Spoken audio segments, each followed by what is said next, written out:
Automakers just invented a brilliant way to save billions of dollars, but they are making you pay for it. Welcome to the mega casting nightmare, the engineering shortcut that is secretly totaling brand new cars. Here is the brutal reality.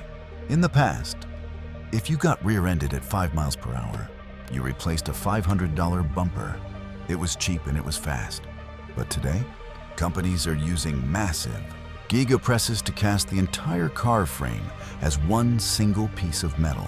If someone taps your bumper in a parking lot, the impact travels deep into the chassis, and the entire mega cast frame cracks. You cannot weld it. You cannot bend it back. The structural integrity is completely destroyed. Your $80,000 car is instantly classified as total junk, and your insurance company is left holding the bag, which is why your premiums are exploding. So, how do you avoid this financial trap? Here is the VoltMechanix survival rule. Before you buy any new car, look up its repairability score. If it uses a mega cast frame, run away or prepare for financial ruin. Stop buying disposable cars. Protect your wealth. Hit subscribe. This is VoltMechanix.